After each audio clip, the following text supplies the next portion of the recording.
We've seen a lot of changes here in the past couple months with the St. George real estate market. In this one, we're giving you the October update. We're going to be talking about what's happening in the market, how much home prices have come down. I think this information is really going to surprise you. And we're also going to talk about what's happening if you're a buyer or a seller. Maybe it makes sense to sell a home. Maybe it makes sense to buy a home. We're going to talk about everything you need to know when it comes to the real estate market here. What's up, you guys? My name is Cody Steck. I'm your trusted real estate resource when it comes to buying, selling, or investing in real estate here in Southern Utah. My team and I service the entire state of Utah. And if you're thinking about making a move here, or you already live in the area and you want to buy, sell, or invest in real estate, maybe even purchase a brand new home with a builder, we'd love to help you. I've had people from all across the world reach out, and my information's here on the screen. Call, text, or email anytime. I love hearing from you guys. All right, so let's go ahead and jump into this video. So like I said in the introduction, we've seen prices come down pretty substantially, and I want to share that information with you here. We're going to jump into my screen here and take a look at a couple of these highlights that I have. So if we zoom in at this data here, you can see that in March of 2022, with this data set that I pulled here, which covers basically everything within Washington County, back in March, we had 169 home sales. As of October this last year, we were at 109. So that means that home sales are down pretty substantially over the past 6-7 months, right? We're seeing that home sales are down about 40% across the board from their all-time highs. Now, we have seen this, kind of dropping over the past few months over the summer.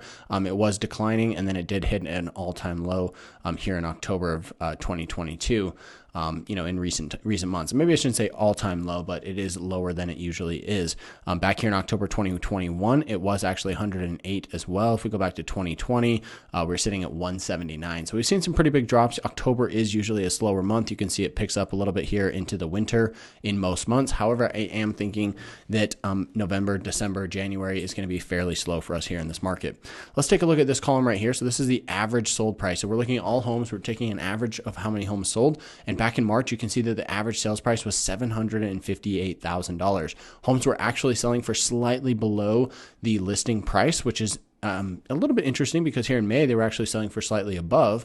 But here in March of 2022, homes were selling for 98% of their list price on an average basis. So this basically means that there was probably a couple homes, in the higher end that were listed really high, or homes where the seller just listed them higher than they should have been, and then actually dropped the price or accepted an offer that was lower than, what they ended up selling the home for. So, all right. So for the month of March, home sales were here at $758,000. This is an all-time high, and you can see it's significantly higher than where it was in a couple months before that, as well as a couple months after that. We saw home prices come down substantially in April, May, June, July. We saw home prices really come down. I'm thinking there was probably one or two, home sales that sold in March that really brought that average up. But still, even if we compare January and February to what we saw in April or May, we could see that this was kind of trending up. It was here at 574.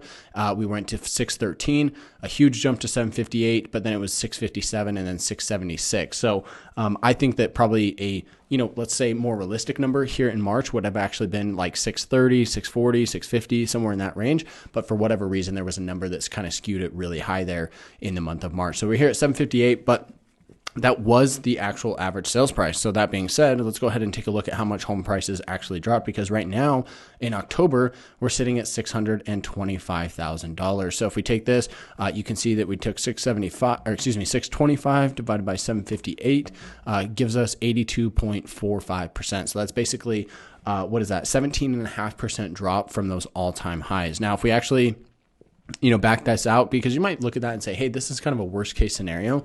Let's back this out a little bit and say, maybe May was really more the all-time high, right? We're at 676. Now we're at 625. If we just do some quick math here, that gives us a, 7.5% drop on prices there. So depending on how you look at the data, you could be anywhere from 7.5 to 17.5% of a price drop. But I think from what I've seen on most homes, this data doesn't lie, but from what I'm seeing in the market, prices have really come down about 10 to 15%, depending on what area you're looking in and what type of home you're actually looking for. So pretty interesting information there. The other thing that's really important to look at is these numbers right here. So this is the sales price to original listing price. That's kind of what this stands for right here. So we already talked about the home selling for 98% of the list price there. It did climb up, and then it started to drop substantially. So you can see here In October, it was at 93%. And in September, it was actually at 90% right here. So this basically means, hey, if you've got a home, it's listed at 700,000, you're going to be able to negotiate somewhere between 7 to 10% off the list price of that home. So you're looking at 700,000, which, home prices are already coming down for the actual sales prices, but you're going to be able to negotiate an additional 7 to 10% off of that. So 700,000 is then going to become, let's say 7%, that's like what, 650. If it's all the way at 10%, that's going to bring you down to about $630,000. So pretty big price drop there. That's something you'll want to work with us on to be able to negotiate a good deal for you if you're looking at purchasing a home, because you might go into this thinking, hey, they're asking 700. You might not realize that they might actually be willing to take an offer that's much lower than that. The other thing I want to talk about here is days on market. You can see the days on market here has been pretty steady, relatively speaking. We were actually at 33, 44, 37 here in the beginning of the year. It did drop going into the summer months up until about July, and then it started to climb again. And right now we're sitting at 43 days on market. But look at how the data is trending here for the month of November. We're sitting at 56 days on market for November closings, and we're actually sitting at 90% of the sales price to the original list price here for the month of November. Again, this data is not 100% complete because it's still subject to actually changing here because the month is not finished, but this is the type of information that's really important to kind of keep an eye on. So if you're a seller in this market, the market is still moving. There's still buyers out there, but you have to be a little bit more realistic. Listing prices are going to be lower than what you're looking at for other homes that have sold in the past 2, 3, 4, 5 months. And you also have to go into this expecting that you're going to have to negotiate potentially let's say maybe 5 to 10% off of the asking price to actually get a ratified contract. So if you're listing your home at $1 million, you're probably going to be accepting an offer somewhere between 900 and 950 on that home. Now you might get lucky. Maybe you got a super awesome house, you got some cool features or something like that. Maybe you get your home, you list it for $1 million and you actually get your asking price, but that's something that's just going to depend on your home. That's where we can really kind of step in and help advise you and consult with you to see if that's actually possible. If you're a buyer in this market, you need to have this ability to go in and be able to beat the sellers up and negotiate on this. I'm telling all of our clients right now, hey, if you're making an offer on a home right now, be aggressive. This is a time to really be aggressive with the type of offer you make because you have time on your side. You're going to have all your contingencies. You can have a subject to selling your home contingency. You can have basically whatever timeline you want. You're going to be able to negotiate closing cost credits. You're going to be able to negotiate the price.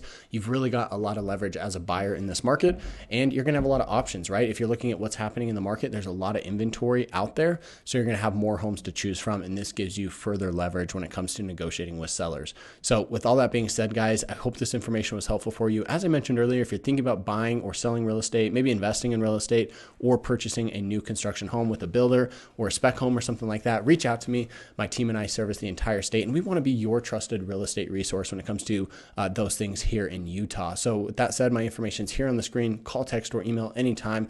I absolutely love hearing from all of you guys and cannot wait to hear from you who's watching this video right now. Thanks so much for watching. We'll catch you guys in the next one.